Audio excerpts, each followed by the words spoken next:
नमस्कार. महाराष्ट्रातील 25 मोठ्या बातम्यांबद्दल जाणून घेऊया. व्हिडिओ आवडल्यास लाईक आणि सबस्क्राइब करा. निफाड तालुक्यातील विद्यार्थ्यांना पहिल्याच दिवशी मिळणार गणवेशासह पाठ्यपुस्तके.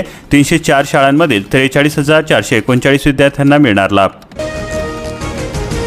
दारणा धरणामधून 33 दिवसांपासून आवर्तन सुरू करण्यात आलेले आहे. धरणालगतच्या गावांना पाणी टंचाईची भीती व्यक्त होते. येवल्यातील शेतकऱ्यांचा उन्हाळी बाजारीचा नवा प्रयोग. 35 ते 40 रुपये किलो दरामुळे शेतकरी समाधानी. ढगाळ हवामानासह आज पावसाचा अंदाज व्यक्त करण्यात आलेला आहे. नाशिक जिल्ह्यामध्ये कमाल 36 तर किमान तापमान 25.4 अंशावरती. गुरुवारी म्हणजेच दिनांक 28 रोजी पुन्हा हलका ते मध्यम पाऊस काही तालुक्यांमध्ये होऊ शकतो असा अंदाज हवामान विभागाने वर्तवलेला आहे. नोंदणी केलेल्या 2000 मतांचा लाभ रखडलेला असून प्रधानमंत्री मातृवंदन योजनेच्या अनुदानाकडे डोळे लागलेले आहे. अनुदान रखडण्याची कारणे आहेत. शेतकऱ्यांच्या प्रश्नावरती 1 जून रोजी रास्ता रोको आंदोलन. वंचित बहुजन आघाडीच्या बैठकीमध्ये अनेक निर्णय घेण्यात आले. पशुधनावरती एल निनोचे संकट असून सरकारकडून चारा बियाणे मोफत. यंदा सरासरीपेक्षा कमी पावसाचा अंदाज व्यक्त होतोय. संभाव्य टंचाई टाळण्यासाठी प्रशासनाकडून उपाय सुरू करण्यात आले. केज तालुक्यामध्ये वादळामुळे केळीच्या बागा झाल्या भुईसपाट. केज तालुक्यातील इसुप वडगाव मंडळातील शेतकऱ्यांचे मोठे नुकसान झालेले आहे. नुकसानीचे पंचनामे करण्याचे आदेश देण्यात आले. डिझेल टंचाईची झळ. हळद बाजाराला ब्रेक लागलेला आहे. हजारो टन हळद मार्केट यार्डामध्ये अडकलेली असून कोट्यावधी रुपयांचे व्यवहार ठप्प झालेले आहे.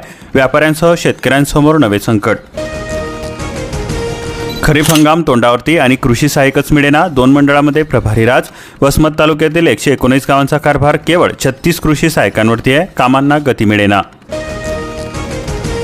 सततच्या खंडित वीज पुरवठ्यामुळे नागरिक आक्रमक झालेले असून वसमतमध्ये महावितरणाविरोधामध्ये संताप व्यक्त होतोय. वाढत्या उकड्याने नागरिक घामाघूम झाले. जालना जिल्ह्यामध्ये निधीअभावी 1,15,000 घरकुलांची कामे रखडलेली आहे. प्रधानमंत्री आवास योजनेअंतर्गत केवळ 13,029 घरांचे काम पूर्ण झाले. निधीची मागणी केली जाते. लाल मिरचीचा बसतोय ठसका. दरवाढीमुळे गृहिणींच्या डोळ्यामध्ये पाणी आलेले असून खरेदीसाठी झुंबड उडते. डिझेल आणि कमी उत्पादनामुळे लाल मिरचीचे भाव भडकलेले आहे. 34 गावातील APL शेतकरी धान्य अनुदानापासून वंचित आहे. जळकोट तालुक्यातील 1,650 कुटुंबे उपासमारीच्या उंबरठ्यावरती असून प्रशासनाच्या कारभारावरती संताप व्यक्त होतोय. गोठ्यामध्ये जनावरे घटलेली असून शेणखताची किंमत मात्र वाढलेली आहे. एका ट्रॉलीसाठी मोजावे लागतात 6,000 रुपये. बियाणे खरेदीमध्ये फसवणुकीचा धोका असून काय काळजी घ्याल. खरीप हंगाम तोंडावरती आहे. शेतकऱ्यांनी उगवण क्षमता तपासावी. अधिकृत विक्रेत्याकडून खरेदी करावी.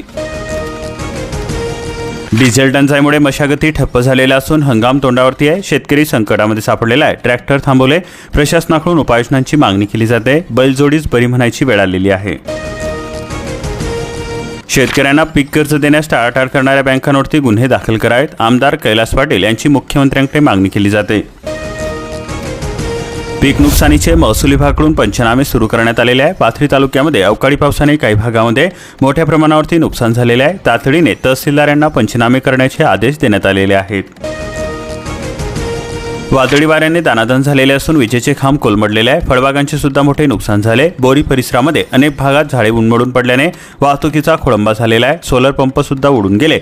शेतकरी ग्रामस्थांची तारांबळ उडाली. Urea 1631 megaton. DAPच्या बफर स्टॉकमध्ये ठणाठण. अलीकडे रॅक लागण्याची शक्यता कमीच आहे. खरीप हंगामामध्ये स्थिती बिकट होणार. उन्हाळी धानाची कवडीमोल दराने विक्री होते. क्विंटल मागे 500चा फटका बसतोय. हमीभाव नावाचाच 1800 रुपये क्विंटल धानाची विक्री. सर्वच विद्यार्थ्यांसाठी आता अपार अनिवार्य आहे. अन्यथा अडचण येणार. एक राष्ट्र एक विद्यार्थी ओळख संकल्पना. शैक्षणिक प्रगतीची साठवता येईल माहिती. कापसाची बॅग 901 तर सोयाबीनची बॅग 3,500 रुपयाला. पाऊस लांबल्यास सोयाबीनचा पेरा वाढणार. तळकोनामध्ये पावसाची दमदार एंट्री झालेली आहे. सिंधुदुर्गामध्ये जोरदार पाऊस झालेला असून देवगडामध्ये 103 मिलीमीटर पावसाची नोंद झाली. आटपाडी परिसरामध्ये सुद्धा जोरदार पाऊस झालेला असून डाळिंब आंबा बागांचे मोठे नुकसान झाले. खरीप बियाणे खरेदीसाठी शेतकऱ्यांची एकच धांदल होते. मान्सूनची चाहूल लागलेली असून शिवारातील लगबग वाढलेली आहे. बियाणे दुकानामध्ये गर्दी. खत दरवाढीने शेतकऱ्यांचे आर्थिक गणित कोलमडलेले आहे. खरीप हंगाम तोंडावरती. उत्पादन खर्चामध्ये मोठी वाढ झालेली आहे. तणनाशक सुद्धा महागले. भडगावमध्ये खरीप पेरण्यांची लगबग सुरू असून 33,000 हेक्टरवरती होणार लागवड. प्रचंड तापमान आणि इंधन तुटवड्यामुळे शेती मशागतीला अडथळे निर्माण होत आहे. प्रशासन सुस्त असून शेतकरी त्रस्त झालेले आहे. नंदुरबार जिल्ह्यातील 38,000 विद्यार्थ्यांना मिळणार परीक्षा शुल्काचा परतावा. अतिवृष्टीग्रस्तांना मदतीचा शिक्षण मंडळाचा हा निर्णय घेण्यात आलेला आहे. शाळांनी कार्यवाही करण्याची अपेक्षा. विसापूर कोडगावला गारपिटीचा तडाखा बसलेला असून पिके तसेच फळबागांचे मोठे नुकसान झालेले आहे. शेतकऱ्यांना अश्रू अनावर्ती. बांधकाम कामगाराच्या नोंदणीचे अर्ज थेट नामंजूर करण्यापूर्वी अपडेटची संधी द्यावी, कामगाराकडून मागणी केली जाते. अर्ज फेटाळल्याने वाढते नाराजी. नवीन नोंदणीसाठी पुन्हा 8 महिन्यांचा विलंब. साखर निर्यातीवरील बंदीमुळे साखर उद्योग शेतकऱ्यांनाही आर्थिक फटका बसणार. खतांच्या वाढलेल्या किमती, औषधे, मजुरी, वीज, पाणी, शेतीसाठी होणाऱ्या प्रचंड खर्चामुळे शेतकरी त्रस्त झालेले आहे.